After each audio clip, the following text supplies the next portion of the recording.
Hello students, मैं चुरमनी कुमार आज लेके आया हूँ एक और नया lecture sexual reproduction in flowering plant का नेक्स्ट टॉपिक में लेके आया हूँ। लास्ट क्लास में मैंने पढ़ा था कि एंथर वॉल कैसे डेवलप हुए थे, that means development of anther देखा था। और साथ में मैंने बोला था कि नेक्स्ट क्लास में हम क्या पढ़ेंगे, माइक्रोस्पोरोजेनेसिस पढ़ेंगे।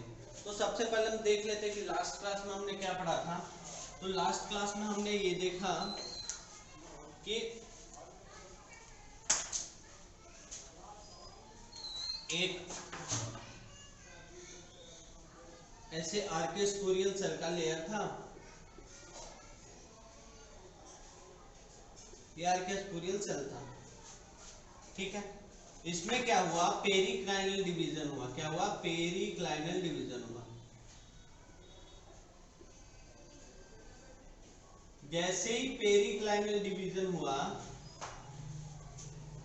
आउटर वाला जो है वो आउटर लेयर जो बना उसको हमने बोला प्राइमरी पेराइटल सेल्स, और जो इनर लेयर बना उनको हमने बोला प्राइमरी स्पोरोजिनस सेल्स, ठीक है। अब हमारे पास क्या था, ये पेराइटल सेल फिर क्या चेंज हुए, सेकेंडरी पेराइटल सेल्स में चेंज हुए, और ये फिर तीन अलग लेयर बनाए थे, है ना। कौन कौन सा? इंडोथीलियल सेल्स या लेयर्स, मिडिल लेयर, और लास्ट में टेपिटम, है ना। इसमें हमने बात किया था इंडोथेलियल लेयर जो होता है इसके पास क्या कैपेबिलिटी होती है, प्रोटेक्शन करता है ना, यूनिसेरिएट होता है, ठीक है। अल्फा सेलुलोज होते हैं, अल्फा सेलुलोज फाइबर होते हैं, और साथ में क्या होता है, कैलोज होता है। क्या होता है? कैलोज बैंड्स होते हैं, कैलोज के बैंड्स होते हैं, है ना। अब ये कहाँ होता है, अल्फा सेलुलोज के बारे में हम देखें तो ये अगर एक सेल है, ठीक है, तो इस सेल में इन दोनों वॉल को हम क्या बोलेंगे, रेडियल वॉल बोलेंगे, है ना। इन्हें हम क्या बोलेंगे, रेडियल वॉल बोलेंगे। और इन्हें क्या बोलेंगे, टेंजेंशियल वॉल। क्या है? Tangential wall. इधर अगर एपिडर्मिस है, ये हमारा एपिडर्मिस है, तो ये हमारा क्या हो गया, आउटर टेंजेंशियल वॉल, और ये हमारा क्या हो गया, इनर टेंजेंशियल वॉल। तो ये जो हमें अल्फा सेलुलोज मिलते हैं वो कहाँ मिलते हैं, इनर टेंजेंशियल वॉल में मिलते हैं और रेडियल वॉल में मिलते हैं, ठीक है। और कैलोज बैंड हमें कहाँ देखने के लिए मिलेगा, ये कैलोज बैंड हमें देखने के लिए मिलेगा रेडियल वॉल्स में, है ना। और ये कैलोज कहाँ हेल्प करता है, टेट्राड को एक साथ जुड़े रहने में हेल्प करता है, और इसी को डिग्रेड करने के लिए एंजाइम कौन बनाता है, टेपिटम बनाता था, ठीक है। तो ये छोटी मोटी कहानी थी जो हमने लास्ट क्लास में पढ़ी थी, ठीक है। फिर मिडिल लेयर क्या करता है, तो नरिशमेंट प्रोवाइड करता है, किसको, तो एमएमसी को, ठीक है। किसके द्वारा, तो टेपिटम के थ्रू करता है। टेपिटम क्या करता है, तो पहला तो है कि नरिशमेंट प्रोवाइड करता है, ठीक है। कहां से, तो एब्जॉर्ब करता है फूड मिडिल लेयर से, और देन आगे फ्लो करवाता है।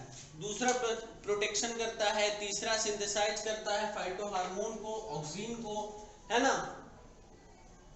और फिर नेक्स्ट कैलोज को डिग्रेड करने वाला एंजाइम बनाता है, कैलेज एंजाइम, कैलेज एंजाइम बनाता है। फिर पॉलिपेप्टाइड बनाता है, यूबिस ग्रैन्यूल्स बनाते हैं। तो ये सब हम ऑलरेडी पढ़ चुके हैं, ठीक है। अब हमारे पास एक का क्या हुआ था कि प्राइमरी पेराइटल सेल्स का फेट क्या था वो हमने देख लिया था।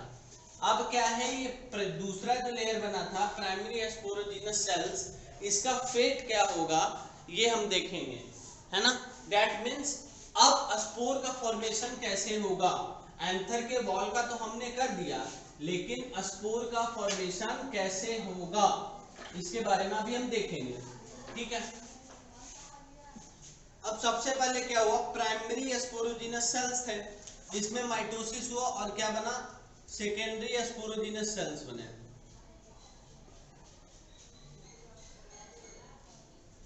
सेकेंडरी स्पोरोजिनस सेल्स बने और ये सेकेंडरी स्पोरोजिनस सेल्स जो है फिर माइटोसिस करके क्या बना, एमएमसी बना। क्या बना, एमएमसी बना। That means microspore mother cell बना, माइक्रोस्पोर मदर सेल बना, ठीक है। या फिर इसी को हम क्या बोलते हैं, पीएमसी बोलते हैं, है ना। क्या है, पॉलिन मदर सेल, ये हमारा हो गया।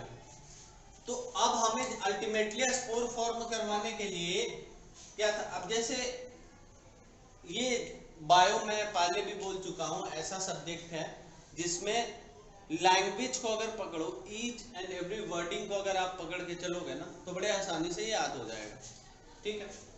तो यहाँ पे हमने देखा जेनेसिस मतलब फॉर्मेशन किसका, स्पोर का फॉर्मेशन। कौन से स्पोर का, माइक्रोस्पोर का। तो माइक्रोस्पोर का फॉर्मेशन एमएमसी से जब होता है या पीएमसी से, तो उसको हम क्या बोलते हैं, माइक्रोस्पोरोजेनेसिस बोलते हैं। क्या बोलते हैं, माइक्रोस्पोरोजेनेसिस बोलते हैं। अब इससे इसको आगे और बढ़ाने से पहले हम बात करेंगे कि बहुत ये सेल्स लिखा है, ठीक है, ये बात याद रखिएगा, सेल्स लिखा है। अब ये सेल्स जो है वो डेवलप हुए थे, आर्केस्पोरियल सेल्स हैं। किससे डेवलप हुए थे, आर्केस्पोरियल सेल्स थे, इससे डेवलप हुआ था। अब क्या है, दो कंडीशन हो सकता है ना। अगर कोई भी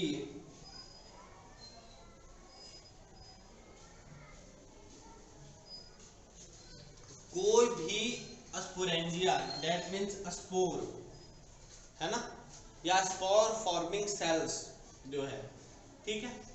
अगर spore forming cells more then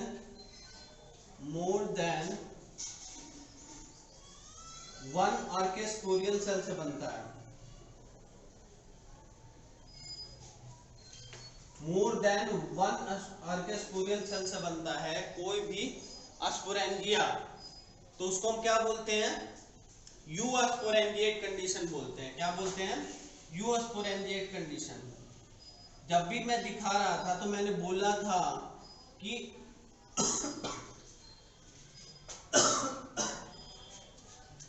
मैंने बोला था कि दोनों कंडीशन होते हैं, पेरिक्लाइनल डिवीजन भी होता है ना, पेरिक्लाइनल डिवीजन भी होता है और एंटीक्लाइनल डिवीजन भी होता है। ऐसा नहीं है कि सिर्फ पेरिक्लाइनल हो रहा है या सिर्फ एंटीक्लाइनल हो रहा है ना। बेसिकली हमें मतलब था पेरिक्लाइनल डिवीजन से, यहाँ पे मोर देन 1 आर्केस्पोरियल सेल से एक स्पोरेंजिया का डेवलपमेंट हो रहा है, इसलिए इस कंडीशन को हम क्या बोलते हैं, स्पोरेंजिएट बोलते हैं कंडीशन। वो भी कैसा, यू स्पोरेंजिएट बोलते हैं ना। मोस्ट ऑफ द केस में यही हमको देखने के लिए मिलता है, यू स्पोरेंजिएट कंडीशन देखने के लिए मिलता है, ठीक है। उसके बाद है लेप्टोस्पोरेंजिएट कंडीशन। क्या है, लेप्टोस्पोरेंजिएट कंडीशन। क्या है, लेप्टोस्पोरेंजिएट कंडीशन। ये लेप्टोस्पोरेंजिएट कंडीशन क्या होता है हमारे में, जब एक आर्केस्पोरियल सेल से 1 archesporial cell is involve in the formation of sporangia, तब हम क्या बोलते हैं, लेप्टोस्पोरेंजिएट कंडीशन बोलते हैं।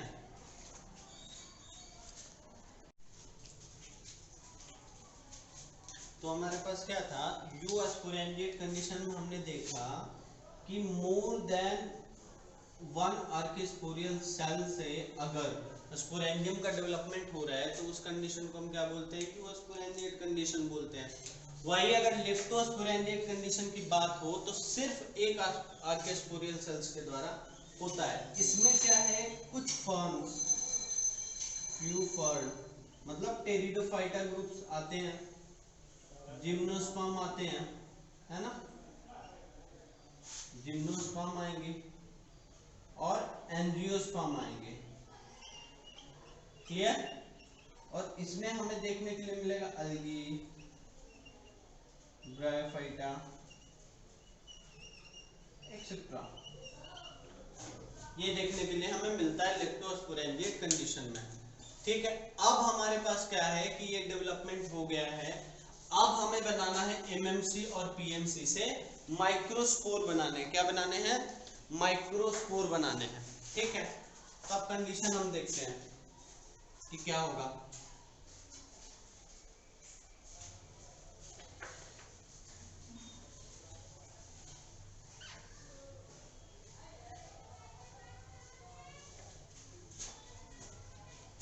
मैं रफ अस्पुरेंजिया का डायग्राम बनाता हूं। ठीक है, ये हमारा मिडिल लेयर है, ये टिप्टम हो गया, है ना, और ये बीच में जो स्ट्रक्चर है ये यहाँ है,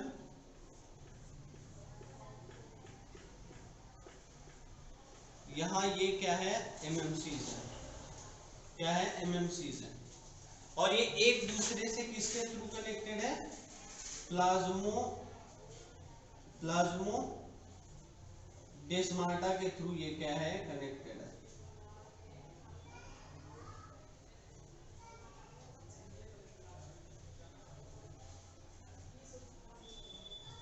एक दूसरे से किसके द्वारा कनेक्टेड है? प्लाज्मोडेस्माटा के थ्रू, है ना। अब क्या है इस एमएमसी में, यहां पे एमएमसी है हमारा। अब ये एमएमसी क्या होगा? ये किसका पार्ट है? स्पोरोफिल का पार्ट है। दैट मीन्स क्या है? स्पोरोफाइट है। क्या है? स्पोरोफाइट है। स्पोरोफाइट कहने का मतलब क्या है? ये 2n होगा। क्या होगा? 2n होगा। ठीक है, तो अब यहाँ पे प्लॉइडी अगर इसका हम बताए हैं तो बात थोड़ा ध्यान आ रहा होगा कि पहले हमने प्लॉइडी कुछ की नहीं बोली थी। मैं सोचा था कि लास्ट में इसके बारे में चर्चा करूंगा, तो अभी आया तो अभी मैं इसका चर्चा कर लेता हूँ। तो एक क्या है कि हमारे पास एपिडर्मिस है। क्या है? एपिडर्मिस है। इस एपिडर्मिस का क्या होगा? 2n होगा, क्योंकि क्या है? स्पोरोफाइट का पार्ट है, स्पोरोफिल का पार्ट है। दूसरा क्या है हमारे पास? वो था इंडोथेलियल लेयर। इंडोथेलियल लेयर भी क्या होता है? 2n होता है हमारा। क्या होता है? 2n होता है। क्लियर? फिर तीसरा हमारे पास क्या है? मिडिल लेयर्स है। क्या है? मिडिल लेयर्स है। ये क्या होता है हमारा? ये भी 2n होता है। ठीक है, क्योंकि वहां से हम देख रहे हैं आर्कियोस्पोरियल सेल से माइटोसिस हो रहा है, मियोसिस नहीं हो रहा है। तो मियोसिस होगा तब तो कुछ होगा, नंबर रिड्यूस होगा, लेकिन मियोसिस नहीं हो रहा है, माइटोसिस हो रहा है। तो ये सारे के सारे क्या है? स्पोरोफाइट है। स्पोरोफाइट के पार्ट है। किसके पार्ट है? स्पोरोफाइट के पार्ट है। और फोर्थ वन जो है टेपेटम। क्या है? टेपेटम। अब ये टेपेटम में कुछ भी हो सकता है, 2NB, 3NB, 4NB, कुछ भी हो सकता है, डिपेंड्स ऑन द प्लांट्स। तो इसको अगर हम डायरेक्टली लिखना चाहें तो हम ये इसे कौन सा कंडीशन देंगे? इसे हम XN दे देंगे, है ना। अगर आपसे पूछेगा which of the following anther wall is 4n, आपके पास ऑप्शन है एपिडर्मिस, बी मिडिलियस, सी टेपिटम और डी इंडोथीसियम।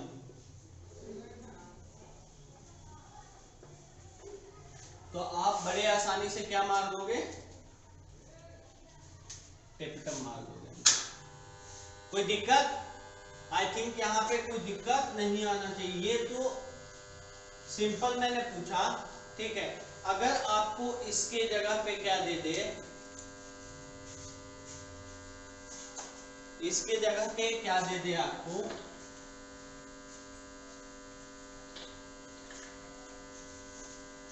इसके बारे में लास्ट में डिस्कस करेंगे, आप बनाइएगा। ये क्वेश्चन आपका हुआ दूसरा। If there is 16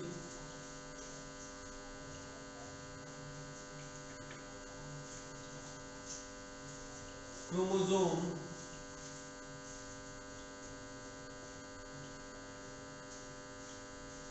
number in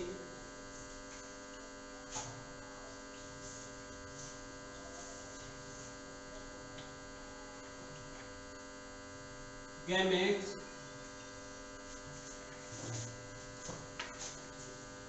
of a plant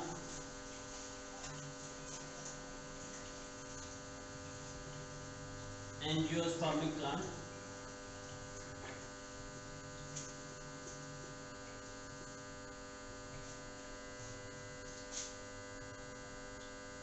angiospermic plant, then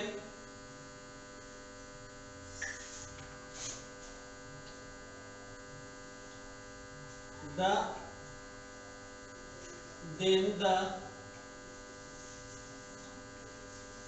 chromosome number in tapetum may be, ठीक है, A 16, B 24, C 8 और D 64। इसका आंसर आप बताइएगा, ठीक है। तब तक हम यहाँ डिस्कस करते हैं। तो ये हमारे पास प्लॉइडीन की पता चल गई। फिर यही जो एमएमसी था, इसको हम दूसरे टर्मिनोलॉजी में क्या बोल रहे थे, स्पोरोजेनस टिश्यू बोलते थे। इसी को क्या बोलते थे, स्पोरोजेनस टिश्यू बोलते थे। अब इसमें क्या होगा ये हमें देखना है, इसमें क्या होगा यही हमें देखना है।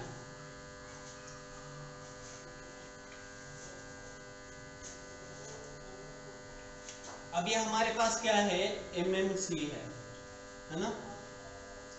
इसमें क्या हुआ, रिडक्शनल डिवीजन हुआ।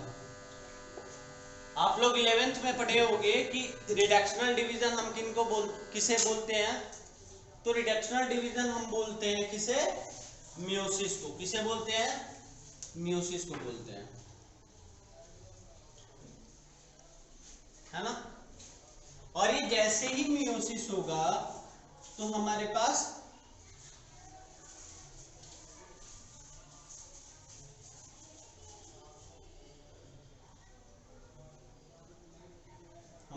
क्या होंगे,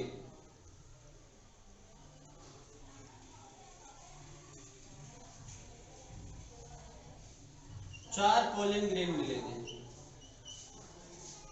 क्या मिलेंगे, 4 पोलन ग्रेन मिलेंगे, ठीक। और इस कंडीशन को हम क्या बोलेंगे, जब चारों पोलन ग्रेन एक साथ अटैच होंगे तो इस कंडीशन को हम क्या बोलेंगे, टेट्राड बोलेंगे। और ये टेट्राड जो होता है वो एक दूसरे से किसके थ्रू अटैच्ड होता है, तो कैलोज, याद है कैलोज, इसी कैलोज शुगर से वो क्या होता है, अटैच्ड होता है। क्या होता है, अटैच्ड होता है, ठीक है। तो ये तो चलो हमारे पास क्या बना, ये एक माइक्रोस्पोर है, क्या है, माइक्रोस्पोर है, ठीक है। तो एक टेट्राड कंडीशन है, तो इसमें ईच एंड एवरी का क्या होगा, हैप्लॉइड कंडीशन होगा। दैट मींस माइक्रोस्पोर क्या होंगे, हैप्लॉइड होंगे, क्या होंगे, हैप्लॉइड होंगे, ठीक है। अब यहाँ पे आते हैं, इसमें से क्या है, अगर किसी भी प्लांट में, एंजियोस्पर्मिक प्लांट में क्या है, 16 क्रोमोसोम नंबर किसमें, गैमेट में है। दैट मींस क्या है, n इज इक्वल टू क्या है इसका 16 है ना। तो टेपिटम में क्या हो सकता है, तो ये बताओ, xn इज इक्वल टू ये। अब हम बात कर रहे हैं कि कभी भी एक न्यूक्लियस होगा तो मिनिमम 2n होना है, उसका क्या है, मिनिमम 2n होना है, ठीक है, या फिर 4n ऐसे करके। तो ये n है, ये नहीं होगा। फिर ये 24 है, तो ये क्या है, 3n/2 है, ये भी नहीं हो सकता क्योंकि इंटीजर फॉर्म में नहीं होता है, क्लियर। n/2 भी नहीं हो सकता है, तो ये क्या होगा हमारा, 4n कंडीशन होगा। तो 4n कंडीशन के लिए ये क्या है, सही है। तो इसका आंसर क्या होगा, 64 होगा। क्या होगा, 64 होगा।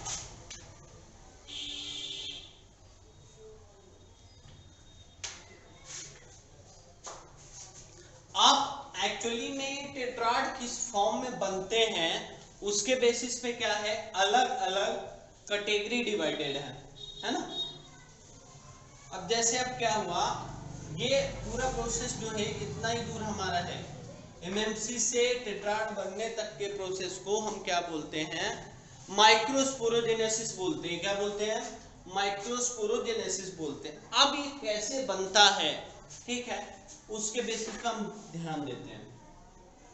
ये बन गया, अब ये बनने का, फॉर्मेशन का तरीका अलग अलग हो सकता है ना। ये हमारा क्या है, एमएमसी, ये मियोसिस फर्स्ट हुआ है ना, लेकिन do not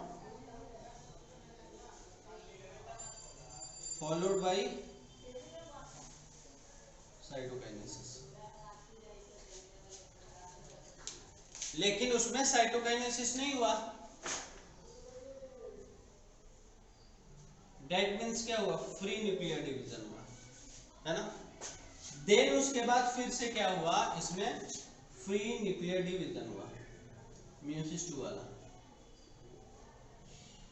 kind of directly लिखे, do not followed by cytokinesis. तो एक सेल में हमारे पास अब कितने न्यूक्लियस हो गए, 1 2 3 4, और आफ्टर दैट क्या हुआ, साइटोकाइनेसिस हुआ। और साइटोकाइनेसिस किस मैनर में हुआ, तो जब इस कंडीशन में साइटोकाइनेसिस हुआ तो हमें कुछ ऐसा कंडीशन देखने के लिए मिला, है ना, ऐसा कंडीशन कुछ देखने के लिए मिला।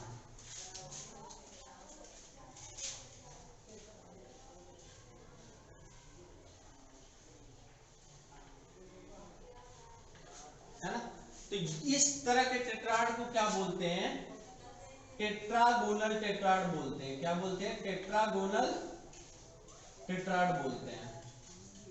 और ये टेट्रागोनल टेट्राड जो होता है मोस्ट ऑफ द डाइकोट में होते हैं, मोस्ट ऑफ द डाइकोट में प्रेजेंट होता है, मोस्ट ऑफ द डाइकोट में ये प्रेजेंट होता है टेट्रागोनल टेट्राड।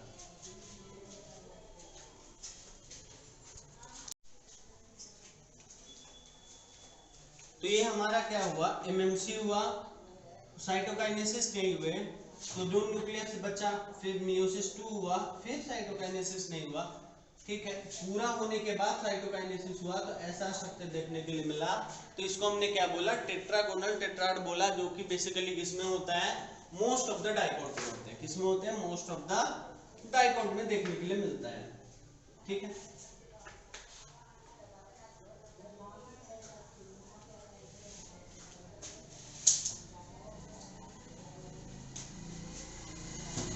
इसके बाद हमारे पास क्या है, एमएमसी है।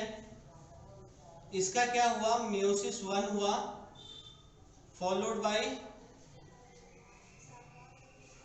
Cytokinesis, followed by cytokinesis. तो क्या हुआ, सबसे पहले ये बना, बी डिवाइड कर गया ऐसे, ठीक है।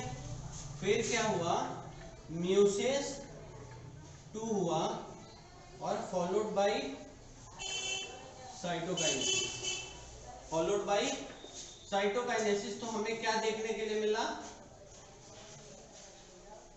ये तो पहले से था, अब नया जो फॉर्म हुआ है वो हम दिखाते हैं।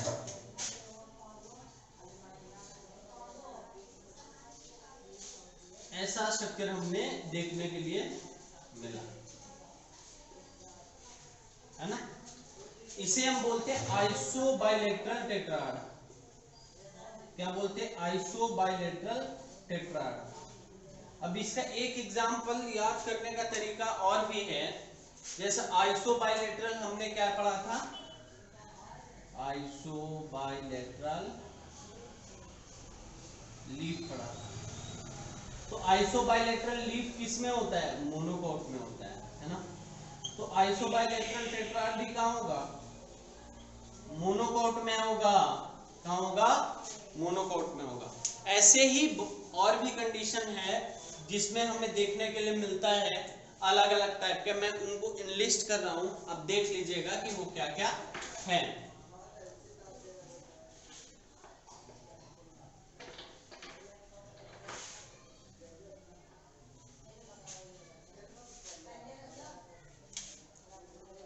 जैसे पहला हमारे पास क्या हो गया, टेट्रागोनल, दूसरा आइसो बाइलेटरल, ठीक है, तीसरा लीनियर, है ना। लीनियर कहने का मतलब ऐसे अरेंज्ड होगा।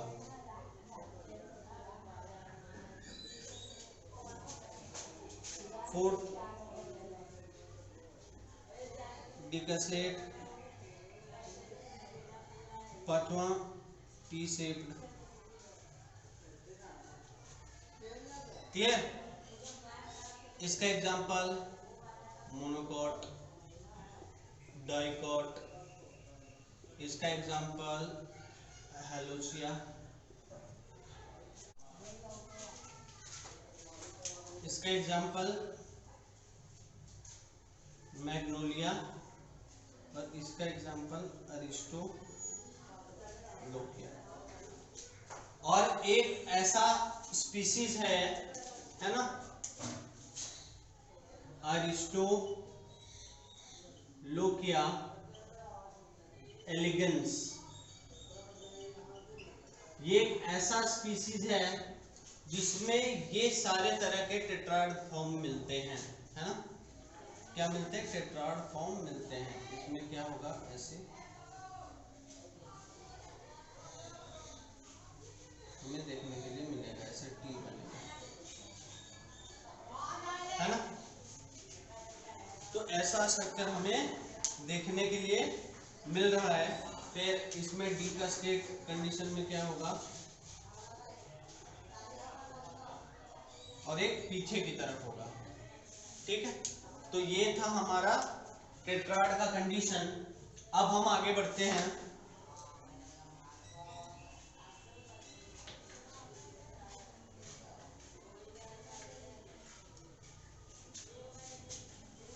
अब हम आगे देखते हैं कि ये हमारे पास क्या था, ऐसे पॉलन ग्रेन क्या थे, पॉलन ग्रेन,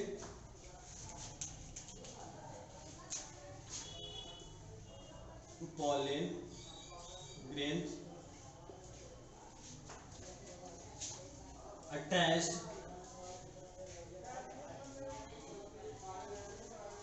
by callose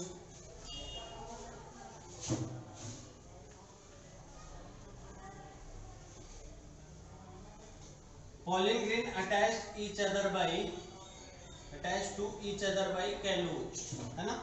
और इस कैलोज को डिग्रेड करने के लिए जो एंजाइम था वो क्या था, वो क्या था, कैलेज था। क्या था, कैलेज एंजाइम, जो कि कौन सिक्रीट करता था, टेपेटम। कौन सिक्रीट करता था, टेपेटम। और ये जैसे ही कैलेज से ट्रीटमेंट होगा, इसका ट्रीटमेंट जैसे ही कैलेज से होगा तो क्या होंगे, ये हमारा एक माइक्रोस्पोर अलग हो गया। और जैसे ही अलग होने लगता है उसी दौरान क्या करता है ये टेपेटम, इसके ऊपर यूबिस बॉडी बना देता है, यूबिस बॉडी का एक लेयर बना देता है। और उसी यूबिस बॉडी का जो एक लेयर होता है ना, ऐसे यूबिस बॉडी का लेयर बना देता है। और ये हमारा जो है फ्री पॉलन ग्रेन है। क्या है, फ्री पॉलन ग्रेन, है ना, फ्री पॉलन ग्रेन। ये क्या है, फ्री पॉलन ग्रेन है। तो अब इसके स्ट्रक्चर के बारे में अभी हम देखेंगे कि इसके स्ट्रक्चर में हमें क्या क्या देखने के लिए मिलता है, ठीक है। तो अब हम देख रहे हैं कि ये फ्री पॉलन ग्रेन था।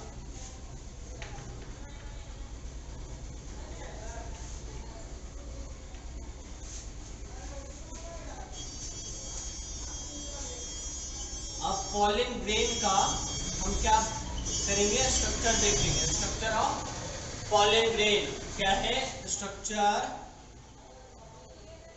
Of pollen grain.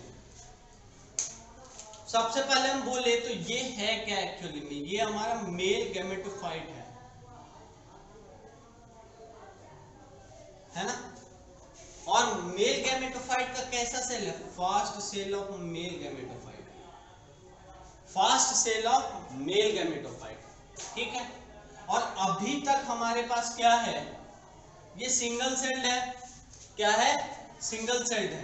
तो ये पॉलन ग्रेन जो हमारे पास है, ठीक है, ऐसे जो हमें देखने के लिए मिला। अभी हम नंबर ऑफ न्यूक्लियस की बात नहीं कर रहे हैं, डायरेक्टली हम देख ले रहे हैं इसका स्ट्रक्चर बाहर से कैसे देखने के लिए मिलता है। अब कोई भी प्लांट सेल है तो उस सेल में क्या होगा, ये हमारा प्लाज्मा मेम्ब्रेन हो गया, ये क्या हो गया, सेल वॉल हो गया। और जो प्लांट का सेल वॉल होता है वो किससे बना होता है, पेक्टो सेलुलोज से बना होता है। किससे बना होता है, पेक्टो सेलुलोज से बना होता है। किससे बना होता है, पेक्टो सेलुलोज से बना होता है ना। और ये जो स्ट्रक्चर अलग से बना है ना, तो ये एक्सटर्नल लेयर हो गया, यानी एक्सटर्नल वॉल हो गया। तो इस एक्सटर्नल वॉल को हमने क्या बोला, एग्जाइम बोल दिया।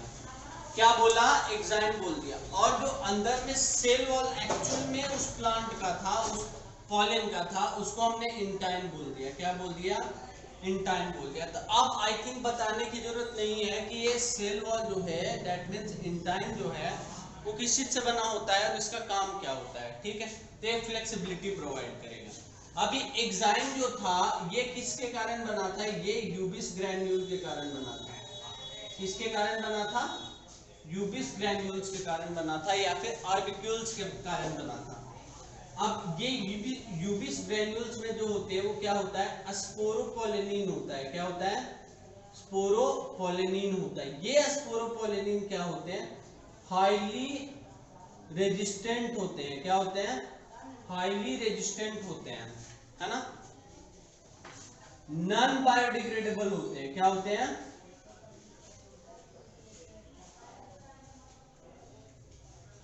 नॉन बायोडिग्रेडेबल होते हैं।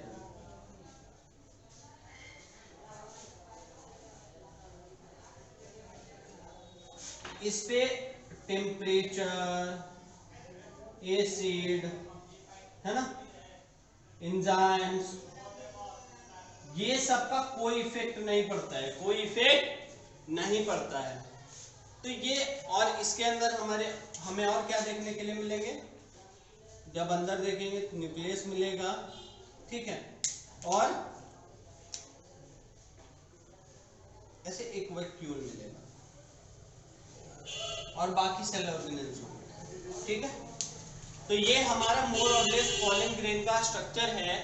अब इसके बाद यही स्पोरोपोलिनिन जो है, अब इस पे हम थोड़ा सा चर्चा करेंगे।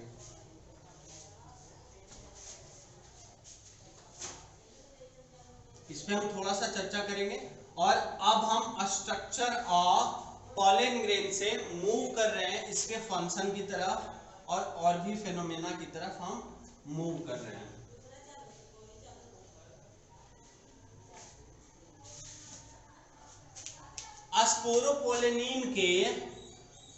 स्पोरोपोलिनिन के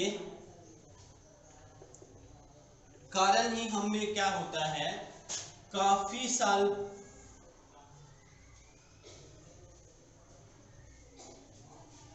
बहुत साल बाद भी हमें क्या मिलता है, फॉसिल्स मिलते हैं। क्या मिलते हैं?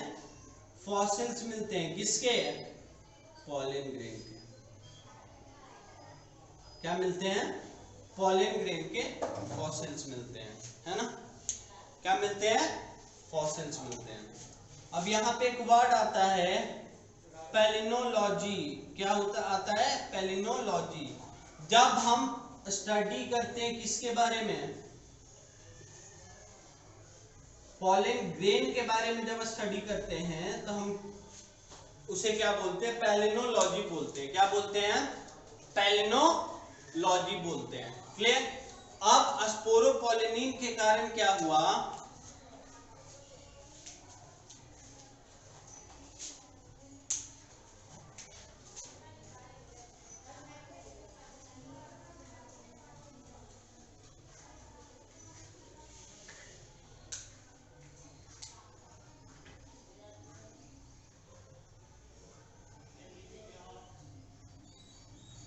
अब यहां पे क्या हमें देखने के लिए मिला है कि कहीं कहीं पे एंजाइम जो होता है वो क्या होता है? गायब होता है। क्या होता है?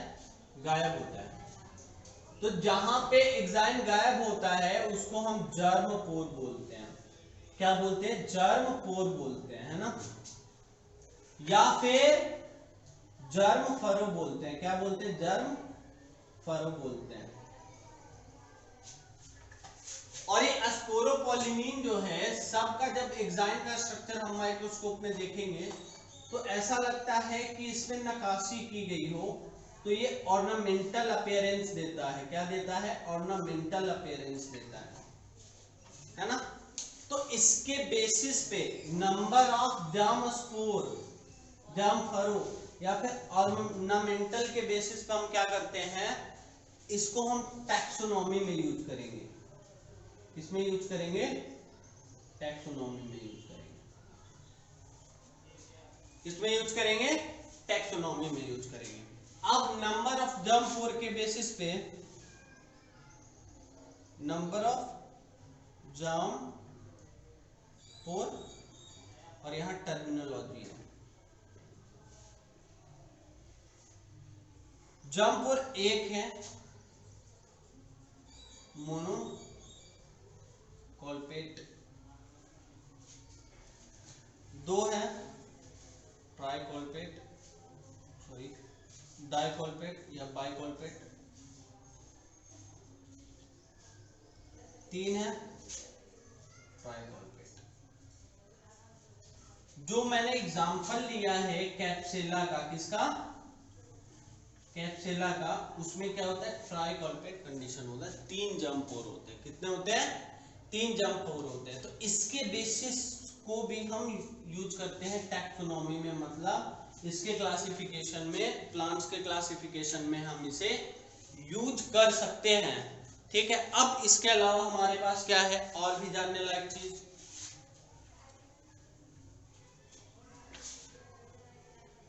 अब ये पॉलन ग्रेन के और फीचर्स क्या हो सकते हैं, क्या क्या कैरेक्टरिस्टिक्स हो सकते हैं, इसके बारे में हम देखेंगे अभी, है ना। ये तो चलो कॉमन हमें एग्जाम से मिला कि ये मिल सकता है। अब क्या है कि सबसे पहले एक बुरा हम देख लेते हैं क्या होता है ये। तो ये एरो एलर्जेंस का काम करता है। किसका काम करता है? एरो एलर्जेंस, है ना। मतलब क्या करता है, जब देखो हम पढ़ेंगे आगे 25 to 30 माइक्रोमीटर जब होता है ना साइज किसी का, तो ये कैटेगरी आ जाती है सस्पेंडेड पार्टिकुलेट मैटर में।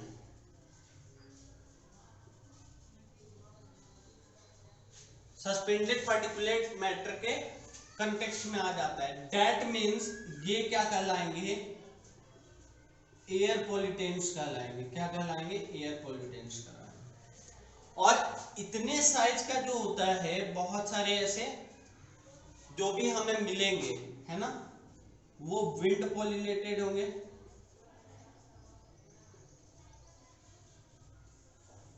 विंड पॉलिनेटेड प्लांट्स के क्या होंगे, पॉलिन ग्रेन बाहर निकले रहेंगे है ना।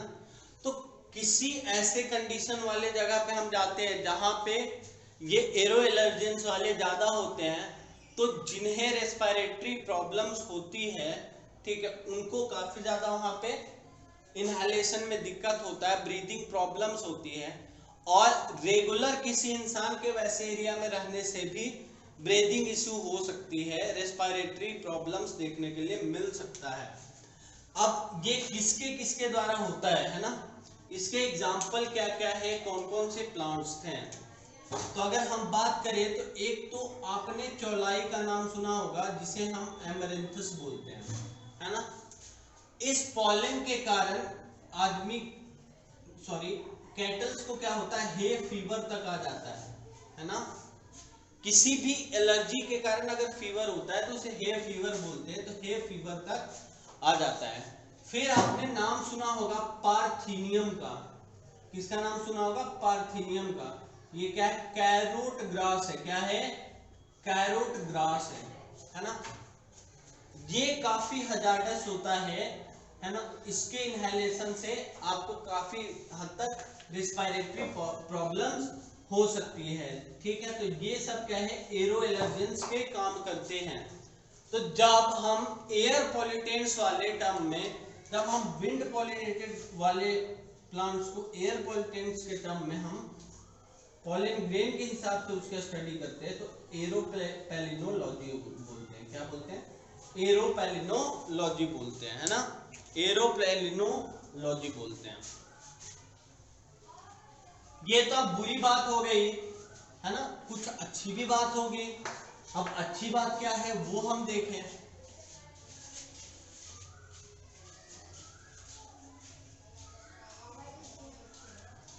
जब हम अच्छी बात की बात करेंगे तो ये क्या करता है, पॉलन टैबलेट्स एंड सिरप मिलते हैं। ये जनरली वेस्टर्न कंट्रीज में बिकता भी है।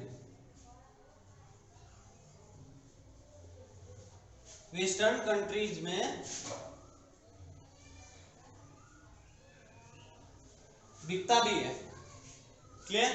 और ये पॉलन टैबलेट क्या है, एडिबल है। तो एडिबल वाले जो होते हैं वो जनरली क्या होते हैं, अस्टेराइल होते हैं। क्या होते हैं, अस्टेराइल होते हैं। तो अस्टेराइल पॉलन को ही हम एडिबल के फॉर्म में यूज करते हैं। अब ह्यूमन बीइंग इसको क्यों यूज करने लगा, और क्या चीजें होती है, जैसे ये एडिबल पॉलन ग्रेन जो होता है, ये रिवार्ड होती है किसके लिए, इंटोमोफिलस प्लांट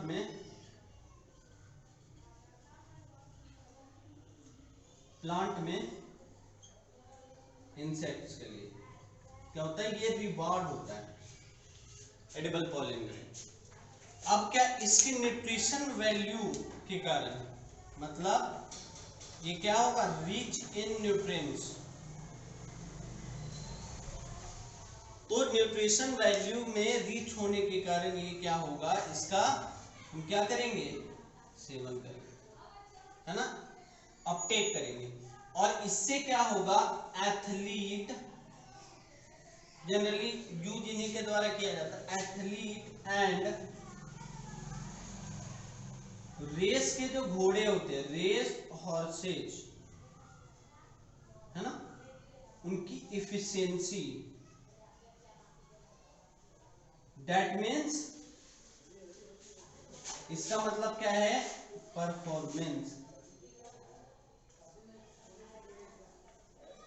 क्या करेंगे, परफॉर्मेंस क्या करेंगे, बढ़ाएंगे। अब आगे की जो भी बातें हैं पॉलन ग्रेन के बारे में वो हम अगले क्लास में डिस्कस करेंगे और फिर आगे हम बढ़ेंगे। सबसे पहले फर्टिलाइजेशन पढ़ेंगे, ठीक है। पहले अभी हम किसको पढ़ रहे हैं, माइक्रोस्पोरोफिल को, फिर मेगास्पोरोफिल को पढ़ेंगे, उसके बाद फर्टिलाइजेशन पढ़ेंगे और देन पॉलिनेशन पढ़ेंगे, ठीक है। तो पहले इवेंट पढ़ लेंगे, फिर इवेंट के बीच में क्या होना चाहिए उसको हम देख लेंगे, ठीक है। तो ये हमारा जो पूरा ऐसे शेड्यूल होगा। तो मिलते हैं अगले क्लास में। अगर आपको ये वीडियो अच्छी लगी हो तो लाइक करें, कमेंट करें और सब्सक्राइब करें।